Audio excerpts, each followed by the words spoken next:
Vous voyez cette pièce de 500 yens? Eh bien en France ça équivaut à 3,15 € et c'est exactement le montant que les maris japonais ont de la part de leurs femmes pour manger à midi, quand elles n'ont pas préparé le bento par exemple. Vous allez voir qu'au Japon, même avec ces 500 yens, on arrive à manger correctement au Japon et nous, on va se laisser même un peu plus de marge. On va prendre 5 € pour présenter 10 plats japonais. Pour faire mes recherches pour cette vidéo, et comme beaucoup d'autres, j'ai dû faire des recherches sur internet et je me retrouve souvent avec 20 000 onglets d'ouverts. Et j'avoue que j'aimerais bien, si j'ouvre 3 onglets du même site, et bien que ça se condense en un seul. Par exemple, je me retrouve avec 15 onglets YouTube et j'aimerais bien que ces 15 onglets, en fait, ils se regroupent en un seul. Vous voyez l'idée? Eh bien j'ai fouillé et c'est impossible à part sur un seul navigateur. Il s'agit de Opera et comme par hasard, je vous jure, 2 jours après, ils m'ont contacté pour vous en parler. Opera a ce qu'on appelle le Tab Island qui regroupe ces onglets. Je vous jure que pour vous c'est peut-être rien, mais pour moi c'est la folie. Second outil incroyable, c'est l'IA Aria qui te permet en fait d'avoir vraiment une assistance quand tu fais tes recherches. Elle peut m'expliquer des concepts simples, avoir d'autres idées et surtout traduire. C'est intégré au navigateur et j'ai vraiment l'impression que c'est le futur ce truc. Typiquement je lui ai demandé c'était quoi les Bulakumin, un truc assez compliqué. Les Bulakumin sont un groupe de personnes au Japon qui sont considérées comme étant descendantes des castes pré-Meiji associées à la notion de Kegare, c'est-à-dire la souillure ou la pollution. Ce navigateur Opera, il est fluide, il a un design moderne, tu peux très facilement le prendre en main parce qu'il récupère toutes tes préférences de ton ancien navigateur. J'ai vraiment fait la transition en 10 secondes. Bien sûr, tu as un bloqueur de pub qui est intégré, c'est absolument nécessaire aujourd'hui. Et il y a également un VPN intégré, et pour le coup, moi j'utilise encore une fois pour me géolocaliser ailleurs, pas pour les vidéos, mais plus en fait pour les sites comme Yahoo Japan qui bloquent si t'es pas au Japon. Avec mon lien dans la description, tu peux télécharger tout à fait gratuitement Opera. Moi, je suis conquis.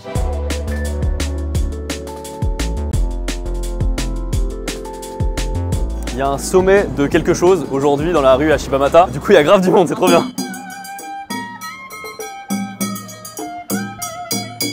En revanche, c'est un peu touristique, donc je pense que à moins de 800 yens, c'est-à-dire 5 €, ça va être un peu dur.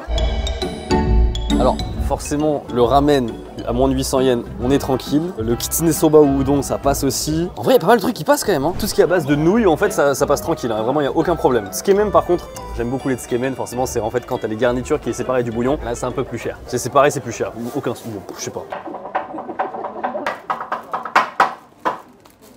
What the fuck? Mais il vient vraiment de faire voler le hachoir comme ça là? Ouais, c'est trop stylé ici, qu'est-ce qui se passe là? C'est pas si évident finalement. Il y a aussi des plats, bon de l'anguille aussi j'ai forcé. Mais même le tempura, c'est pas évident le tempura, mais je suis sûr qu'on pourra trouver. Et dès qu'il y a du riz avec autre chose et un peu de viande, ça commence à devenir tendu.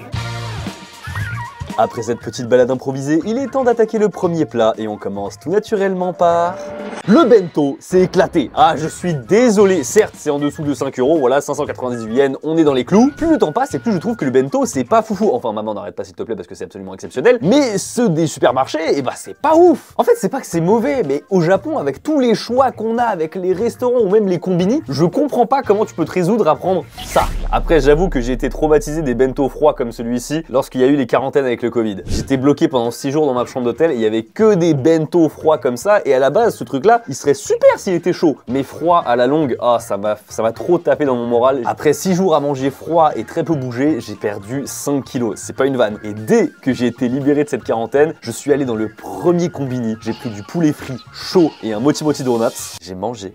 J'ai pleuré, je vous jure, les larmes ont coulé comme ça sur mes joues tellement j'étais content de manger de la nourriture chaude et un peu de sucre. Mais parmi les bento comme celui-ci qui n'est pas si terrible finalement, il y a la catégorie pour moi en dessous et encore plus surcoté, les ekiben. Ça vient de deux mots, eki qui en japonais veut dire gare et ben, et bien c'est le ben de bento. Donc littéralement bento de gare. Et cela, encore une fois, c'est cool de le faire pour une première expérience, mais une fois que tu l'as faite, c'est bon. Surtout qu'en général, ils sont plus chers que les bento classiques et encore une fois, tu les manges froids alors que c'est censé être des trucs chauds à l'intérieur. Genre quand ils mettent du poulet frit, bah c'est pas trop mal froid, mais c'est bien meilleur chaud. Ou pareil, quand ils mettent de l'anguille, c'est super cher, mais c'est servi froid. Alors que l'anguille, je suis désolé, faut que ça soit chaud. Oui, voilà, c'est très joli, ils mettent des motifs de Mont Fuji, mais en bouche, ah, c'est d'une tristesse infinie. Et encore une fois, ceux-là, ils sont à plus de 5 € parce qu'ils sont vendus en gare, alors que la grande majorité sont en dessous des 5 €, des 800 yens. Mais si on veut aller très bas, on peut aller très très bas. Dans certains quartiers un peu ghetto du Japon, on entre dans une sorte de réalité parallèle où les prix chutent, enfin les prix sont mis à terre. Kamagasaki à Osaka, c'est un des quartiers connus comme étant le seul peut-être ghetto du Japon. Et pour le coup, là-bas, il y a énormément de travailleurs précaires, mais du coup, les restaurants, ou plutôt les cantines qui te proposent des bento, ah mais le prix, il s'effondre. On est à 150 yens le bento, t'as pas envie de savoir ce qu'il y a dedans. Et d'ailleurs, ils te disent pas ce qu'il y a dedans, vraiment, vaut mieux que personne ne sache. Du coup, les bento, c'est sympa de temps en temps, clairement ça dépanne, il faut le faire quand vous venez au Japon pour la première fois. Mais après la première fois, Pas besoin de réitérer non plus l'expérience 50 fois. Surtout qu'il y a tellement d'autres options qui sont rapides, efficaces et pas chères, comme par exemple les fast-food japonais. Vous connaissez, je pense, maintenant la chaîne de restaurants Sukiya. Vraiment, je recommande de ne pas prendre à emporter parce que j'ai l'impression que les prix sont plus chers et surtout, vous n'avez pas ce genre de choses, de petits bonus, voilà, avec le thé offert gratuitement. Surtout que je les suspecte de mettre beaucoup moins de quantité quand tu prends à emporter. Autre gros avantage de Sukiya, vous pouvez venir vraiment à n'importe quelle heure de la journée parce que c'est ouvert 24 heures sur 24. Alors, ça a beau être un fast-food, il y a vraiment beaucoup de choix, hein, que ce soit du curry, que ce soit des gyudon et même de l'anguille pour vous dire. Mais moi, c'est toujours gyudon avec du okura. C'est bon, c'est commandé. Thank you for your order. Ah, il y a aussi des combos avec des lunchs si vous prenez juste une assiette de viande, c'est vraiment pas cher pour le coup. Oh, excusez-moi. C'est arrivé tellement vite. What the fuck. Autre avantage aussi de manger sur place, il y a aussi plein de petites options sur le côté, comme par exemple ceci. Il y a aussi différentes sauces, hein, bien sûr. Ça c'est déjà mariné donc ça va pas avec, mais voilà, il y a des sauces de piment qu'on peut mettre. L'œuf. Très important, il y a deux compartiments déjà pour mettre la coquille d'œuf, mais aussi pour que la coquille d'œuf ne soit pas en contact avec là où on va verser l'œuf. Petite recommandation, rajouter une petite goutte de sauce soja. Dans mon menu, je vous ai pas montré, il y a aussi ça. C'est de la bonite séchée râpée. C'est principalement avec ça qu'on fait du dashi au Japon. C'est un des trucs essentiels dans la cuisine japonaise. Le bol est finalisé. Je suis désolé, vraiment je comprends pas comment tu peux aller prendre un bento quand tu as ça, à part si t'as vraiment pas le temps du tout de t'installer, tu vois. Mais vous avez bien vu que ça vient très vite. Enfin je veux dire là on est vraiment sur un fast-food. Et en plus de ça, c'est bon, sain, je sais pas si je peux aller jusque là, mais il y a quand même des oignons, c'est varié, tu peux rajouter plein de trucs, là tu peux avoir de la salade. Donc vraiment les fast-food au Japon à ne pas négliger. La qualité de la viande n'est pas fantastique, mais elle fait le taf. c'est trop bien, moi j'aime trop.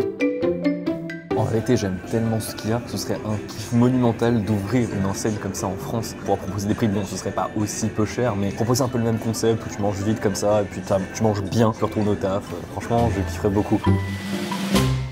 Prochaine destination, on va sortir un peu de l'industriel, que ce soit les supermarchés ou les fast-food, pour aller un peu plus dans les cantines des Japonais. Prochaine adresse, on est vraiment sur un restaurant de quartier un peu miteux, on va pas se le cacher. Il y a tous les plats du Japon dans ce restaurant-là, mais il est assez connu pour le katsudon. On y va. C'est arrivé, le tonkatsu teishoku, donc teishoku qui veut dire menu. C'est pour ça qu'on n'a pas que le tonkatsu, on a aussi le bol de riz, la soupe miso qui va avec, et aussi quelques radis. Alors, pour ceux qui ne connaissent pas, c'est tout simplement du porc pané et on a une petite moutarde, ce qui s'appelle le karashi en japonais. Je sais pas si c'est exactement la même consistance, mais le karashi ça arrache beaucoup plus. Alors, ça ne se mange pas comme ça, il y a aussi un ingrédient important, la sauce. En vrai, c'est ça qui va donner le goût littéralement au plat. C'est un plat extrêmement populaire hein, au Japon, c'est très connu. Donc là, on est sur 800 yens, on est limite. Mais tu peux constater qu'on peut avoir un énorme plateau. Petite caractéristique aussi, la salade de pommes de terre. Elle est vachement plus légère. Oh, c'est ça, le daikon. C'est toute mon enfance. Vraiment, à l'époque, ma mère, en fait, elle en achetait des énormes radis comme ça. C'est jaune, c'est mariné et ça croque beaucoup sous la dent. Allez, on se prend un morceau. Ils mettent bien le gras à l'intérieur. Il y a du gras, c'est pané, c'est très bon pour les oméga 3. Mesdames et messieurs, ce plat vient de France. Et ouais, je plaisante pas, à la fin du Sakoku, quand le Japon a réouvert ses frontières, eh bien les Français ont présenté aux Japonais la côtelette de veau pané. Les Japonais, ils ont goûté. Les Japonais ont adoré et comme malheureusement au Japon on ne consomme pas de veau, eh bien ils ont remplacé ça par du porc. Mais le plus important dans ce plat, vous l'avez compris, c'est la sauce. Cette sauce bulldog que vous retrouvez dans absolument tous les frigos de n'importe quel japonais. Elle est sucrée, légèrement acide et c'est vraiment ce goût-là que les Japonais ont en tête quand tu leur parles de tonkatsu. En fait, ils l'utilisent à peu près pour tout ce qui est avec de la panure. En revanche, il y a deux exceptions. La première, c'est le karaage, le poulet frit, et la deuxième, ce sont les tempura. Et en parlant de tempura, je me retrouve à Ginza et clairement c'est pas le quartier auquel on pense quand on se dit plat à 5 €. Et pourtant, il existe encore des restaurants comme celui derrière qui proposent des udon, donc forcément des nouilles, on sait que le prix descend, mais aussi avec des tempura. Et pour le coup, cette adresse, elle est assez réputée, j'ai hâte de manger.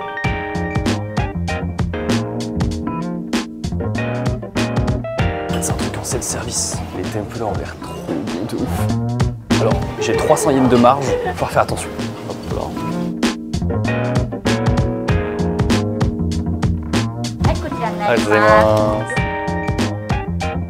Le plat est magnifique et surtout maintenant ce qui va nous intéresser c'est si on a réussi à rester dans les clous des 5 €. Et mesdames et messieurs, ça a coûté 1380 yens à deux, ce qui nous fait par personne 4,30 €. c'est incroyable, je suis tellement content. Ici c'est réputé et ça se voit juste, même visuellement sur les udon, on sent qu'il y a quelque chose un peu de différent, ils ont pas négligé sur le daikon, il y a un peu de ciboulette japonaise et tout. Et ce qui nous intéresse aujourd'hui, c'est le tempura. Mais le tempura, c'est quoi? Les tempura, cette fois-ci, ça ne vient pas de France, mais du Portugal. Chez eux, ils appellent ça des peixinhos da horta.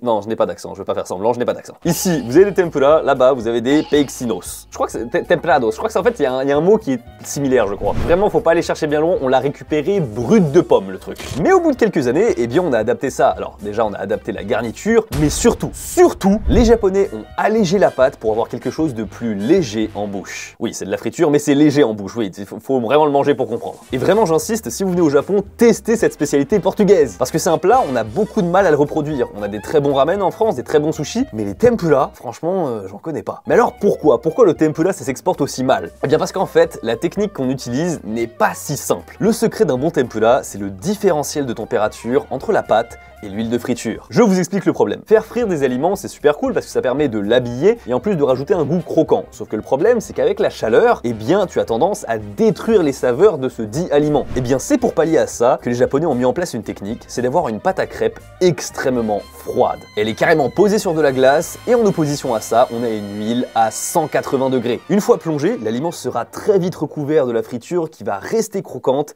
et en bonus, l'aliment gardera toutes ses saveurs. Bon, les explications c'est bien, mais il est temps d'attaquer au bout d'un moment. Toujours la sauce en fait. C'est vrai qu'au Japon, les udon et les tempura, ça va souvent ensemble. Oh mec, j'ai jamais eu un tempura où le goût de l'aliment à l'intérieur est aussi marqué.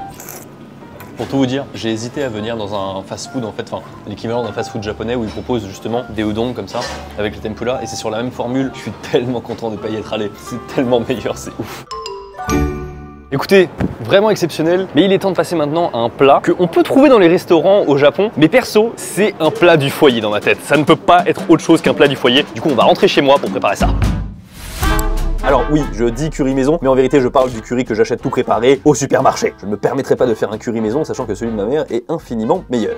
On passe à la préparation d'un plat que je fais très souvent. Il s'agit d'un curry maison au natto. Oui, je sais, ça vous donne pas envie dit comme ça, mais en vrai c'est très bon. Sachez d'ailleurs que le curry, tout comme le tonkatsu et le tempura, eh bien ce sont les Indiens qui l'ont apporté au Japon. Ça s'est encore une fois fait à la fin du sakoku et les Japonais l'ont adapté pour créer leur propre recette. Le curry, cette marque c'est la meilleure. Alors il y a deux méthodes, soit vous le mettez au micro-ondes, soit vous le mettez en fait dans une casserole à faire bouillir. De manière générale, quand vous avez le choix entre micro-ondes ou autre chose, c'est toujours mieux de faire autre chose. Pendant ce temps, pendant que ça bout et tout, je vous présente l'umeboshi, donc les prunes séchées, et le shiso katsu ninniku. C'est des gousses d'ail qui sont mélangées avec de la bonite séchée et des feuilles de shiso. J'adore ça, c'est vraiment banger. Même les gens qui n'aiment pas l'ail aiment cet ail. N'en prenez pas trop parce qu'après quand vous transpirez ça pue sa mère. Et bien sûr, vu que je veux faire un curry au natto, eh bien il y a besoin de natto. Il n'y a rien, c'est un natto complètement nature que j'ai acheté. C'est beaucoup moins cher.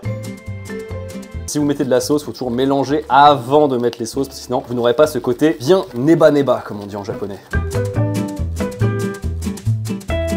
On met un peu de riz, on prend le sachet parce qu'on est des gros flemmards. Regarde, le repas il est là-dedans la Mitsuki. Alors là vraiment je vous montre mon repas mais extrêmement classique que je mange quand je suis chez moi. C'est vraiment...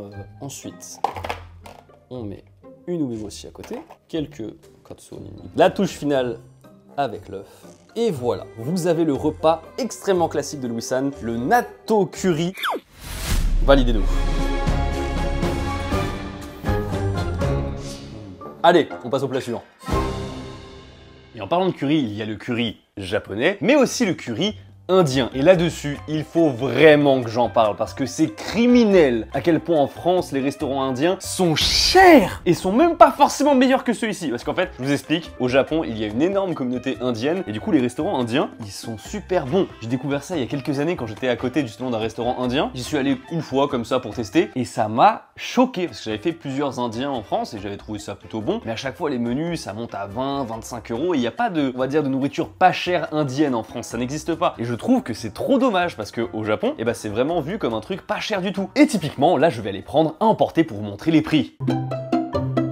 Alors moi, je suis venu pour prendre à emporter, mais si jamais vous êtes sur place, il y a ce menu qui est à moins de 5 €. Celui-ci aussi est à presque à moins de 5 €. Vous voyez, en fait, t'as carrément un menu, quoi. C'est monstrueux. Ah oui, et quand on prend à emporter, on a aussi une petite boisson comme ça, un lassi, très sympa. Je crois qu'il est aromatisé à l'orange. Bon. Me voici de retour. Alors, 648 yens. Ça fait ça en euros. Aucun Indien en France fait ce prix-là. Le nan est énorme. Il tient même pas sur mon assiette. Regardez la taille de ce truc. Ah, ils sont gentils, ils m'ont mis une petite salade avec, comme ça. Toujours pour 648 yens. Hein. Et on a le curry. Ça, c'est vraiment un classique que je fais quand je suis au Japon. C'est même un plaisir que j'ai de manger indien au Japon. Et c'est tellement dommage qu'on ait pas ça en France. Vraiment, c'est même si c'était un peu plus cher, je comprendrais. Mais l'offre n'existe même pas. Il n'y a pas ça en France et je trouve que c'est trop dommage parce que c'est grave bon. Là, vraiment, à cause du prix, je suis limité. Et du coup, je vous présente vraiment le basique qu'on peut avoir dans le restaurant indien au Japon. Mais si tu as un peu plus de budget, et quand je dis un peu plus, c'est tu montes à, attention, 8 €. Là, tu peux avoir du shish kebab, tu vas avoir des morceaux de poulet tandoori. Non, c'est vraiment restaurant indien au Japon. C'est banger. C'est mon repas du midi, bien entendu. Hop là, on trempe là-dedans. Là, j'ai pris un curry. Il y a plusieurs sortes de curry, vous pouvez choisir. Moi, j'ai pris un curry au dal. Je crois que c'est un peu avec des lentilles et c'est végétarien. Ça fait trop plaisir.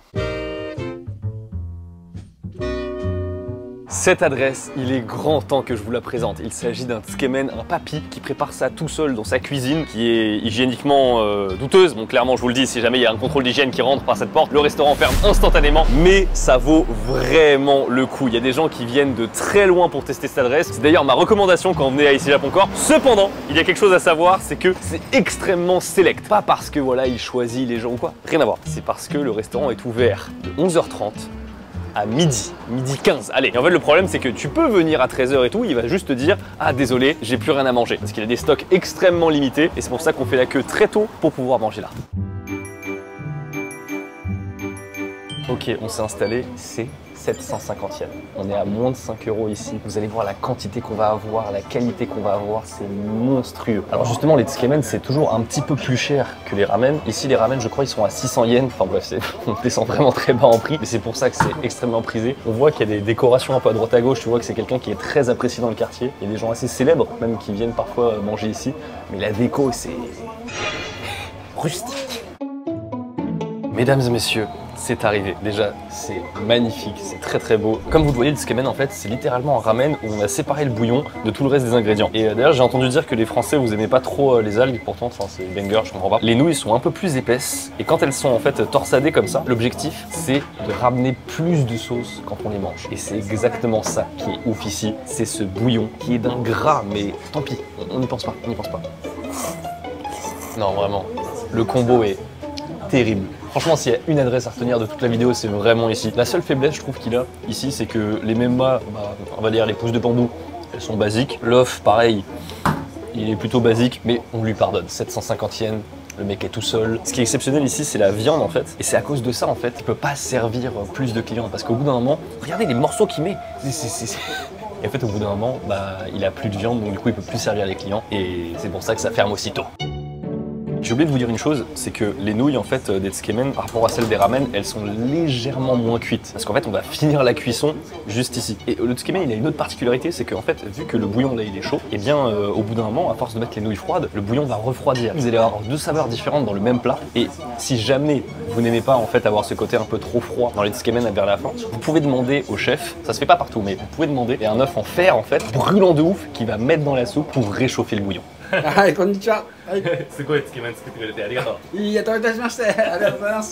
Alors le plat suivant, c'est le seul moyen que j'ai trouvé pour avoir un plat à base de poisson cru à moins de 5 € au Japon. Il s'agit du kaisendon de Ueno. On y allait récemment avec Tev et autant moi ça allait, autant Tev il a eu du poisson qui faisait un petit peu la gueule. Alors sachez une chose, c'est que déjà c'est volontairement bien en dessous de la qualité qu'on peut trouver en moyenne au Japon. Et pour ce qui est du prix, il est plus bas certes, mais je trouve qu'il n'est pas proportionnellement plus bas. Disons qu'au lieu de mettre 5 € tu mets 10 € dans un autre restaurant, et bien la qualité sera pas juste 2 fois meilleure, mais je pense qu'elle sera plus 3 ou 4 fois meilleure. On est vraiment sur du low cost ici. Alors pourquoi cette enseigne propose-t-elle des kaisendon aussi peu chers? Et bien en fait c'est le petit moment plaisir des SDF qui vivent dans le parc de Ueno, qui ont récolté assez de canettes et donc assez d'argent pour venir manger du poisson cru. Maintenant on comprend mieux le pourquoi du prix et pourquoi de la qualité. Néanmoins je vous le conseille quand même en tant que première expérience, parce qu'au moins vous aurez la valeur étalon du bas. Ce qui se fait de pire en termes de poisson cru au Japon, c'est là-bas. Alors je sais c'est très bizarre, c'est comme si je vous recommandais le pire poisson cru du Japon, mais en vérité au moins vous verrez c'est quoi le niveau le plus bas. En revanche, le plat suivant, c'est un véritable délice pour les yeux.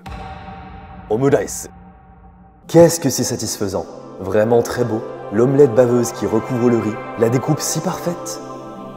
Ah là là, le plat s'appelle omuratsu, omuretsu qui veut dire omelette en japonais, et le mot raisu qui vient du mot anglais rice, qui veut dire riz. Et c'est là où vous allez me dire, mais Louis, si tu trouves ce plat aussi merveilleux, pourquoi tu ne nous présentes pas la meilleure adresse à Tokyo? Eh bien c'est très simple, c'est parce que le omuratsu, pour moi, c'est surcoté à mort. Vraiment, ça fait 8 millions de vues sur YouTube, il y a des shorts, des TikTok dans tous les sens, voilà, on voit le truc très ASMR visuel comme ça. Ah, si vous aviez le goût, vous seriez beaucoup moins hypé. En fait, comme dirait l'huissier affineur à propos du vin rouge et du fromage, c'est un mauvais mariage. Ouais, je suis désolé, pour moi, le riz et l'omelette, ça ne va pas ensemble. Déjà parce que pour moi, c'est complètement surclassé par le tamago kake gohan, qui est juste tout simplement un bol de riz avec un œuf cru dessus. Ça, c'est tellement simple mais pourtant tellement bon. Et puis d'ailleurs les japonais le savent parce que c'est littéralement le plat numéro 1 préféré de tous les japonais. Mais pour moi la vraie preuve comme quoi le omuratsu en fait c'est un mariage contre nature, eh bien c'est le fait qu'ils se sentent obligés de rajouter 2 litres de ketchup dans le plat. Alors certes le ketchup ça permet de dessiner sur l'omelette avec des petits trucs comme ça dans les mailles de café, des petites fleurs toutes mignonnes, oh là là là là là. Et c'est mignon,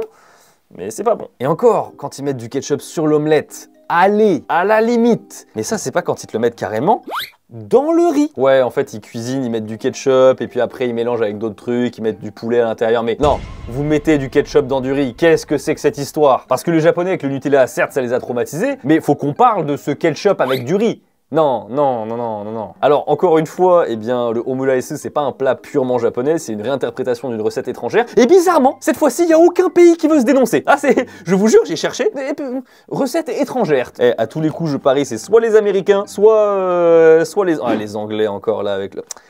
C'est ça. C'est pour ça que c'est pas bon, c'est un plat anglais. Bon, le premier omuratsu au Japon apparaît à Ginza, ouais, ce plat-là, quartier de luxe, en 1900. Et au bout d'un moment, on se rend compte que ça plaît tout particulièrement à une catégorie de personnes, les enfants. Et je pense sincèrement que c'est pour ça que ce plat est aussi populaire au Japon, c'est parce que les Japonais ne sont pas objectifs dessus. Le omuratsu, c'est les madeleines de Proust. C'est les souvenirs de maman qui cuisine après les cours du soir, qui finissent à 21 h quand t'as 12 ans. Tout comme le curry est pour moi le plat de ma maman, eh bien le omuratsu, c'est le plat pour enfants du foyer japonais. C'est pas vraiment un plat qu'on peut avoir dans les restaurants, et même si j'imagine que ce que les messieurs servent là dans les vidéos ASMR, c'est très bon, je pense que j'aurais jamais envie de retourner dans un restaurant pour manger de l'omuratsu. Alors que pour des onigiri, s'ils sont bien faits, ah mais là, y a pas de problème, je fais la queue même une demi-heure. Les Japonais, ils adorent faire la queue pour 2 types de restaurants. Le premier, c'est les ramen, et le deuxième, ce sont les restaurants de onigiri. Alors vous dites, attends, un restaurant de sandwich, enfin en gros c'est un peu l'équivalent, hein, le sandwich japonais, le onigiri. Ici, il y a vraiment une recette. C'est carrément dans le guide Michelin, j'y suis allé une première fois avec Mitsugi, et ça vaut le coup de faire la queue. Nous on va prendre une formule où il y a 2 onigiri. Je peux vous dire que c'est largement assez. Hein. Moi je vais partir sur umeboshi et ikura, les autres sont là. D'ailleurs c'est écrit 770 yens ici. En fait si vous prenez la formule, le total revient à 814 yens. Clairement beaucoup plus intéressant de prendre la formule.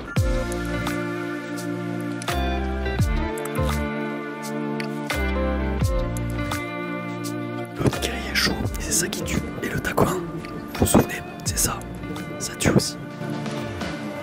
Eh bien écoutez, c'était tout bonnement excellent. La spécialité de cette adresse en fait, c'est qu'elle est vraiment exceptionnelle grâce à 2 choses. Déjà, les ingrédients qu'il met à l'intérieur du onigiri est terriblement bon. Ensuite, le riz qu'il utilise aussi, c'est terriblement bon, ça c'est la même chose. Et le dernier point, c'est qu'il arrive à servir les onigiri chauds. Et en fait, je pense réellement qu'il les sert à la limite où il est en train de se brûler les mains. Et c'est pour ça qu'il est aussi exceptionnel.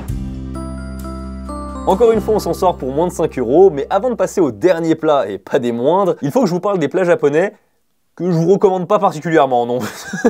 Déjà les takoyaki, je pense que vous commencez à le comprendre avec les vidéos TV Louis, mais c'est littéralement de la lave en fusion à l'intérieur. C'est-à-dire que la coquille, elle, ça va, elle est chaude, normale, à l'intérieur, lave. Je ne compte pas le nombre de fois où je me suis brûlé avec des takoyaki, et ça sert à rien d'attendre. Soit tu défonces le takoyaki pour qu'il se rafraîchisse de l'intérieur, soit tu te brûles. Voilà, c'est vraiment, je déteste les takoyaki. Ensuite, il y a le shabu shabu. Alors là, j'avoue, je vais en choquer plus d'un parce que c'est vraiment un plat emblématique du Japon. Ils sont fiers du shabu shabu, les Japonais, et pourtant, je suis désolé, mais le fait de bouillir de la viande dans de l'eau chaude, tu perds tout l'intérêt de la viande, hein. Surtout qu'encore une fois, c'est un peu comme le omuratsu, pour moi le shabu shabu, c'est un plat en famille, c'est un plat du foyer, donc dans les restaurants, je sais pas, il y a une vibe qui fait que je serais pas content de manger ça dans un restaurant. Et enfin la dernière, c'est une spécialité de Osaka, les okonomiyaki. À la base, okonomiyaki, ça veut dire griller ce que t'aimes, enfin c'est ce que t'aimes griller, donc ça devrait te plaire. Sauf que je suis désolé, je ne vois pas autre chose qu'un reste de frigo amalgamé.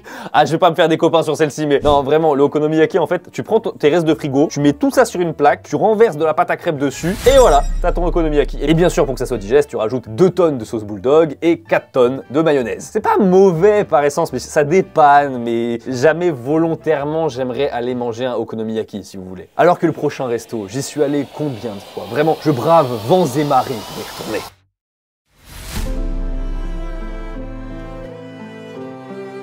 Il est là, je vous le représente une nouvelle fois, le ramen de Hirota Hideki. Vous avez l'adresse en description, n'oubliez pas. Et son ramen est à 8900 yens. Il vient d'augmenter ses prix, je suis dégoûté. Du coup, c'est un peu plus de 5 €, mais vas-y, ça passe, ça passe.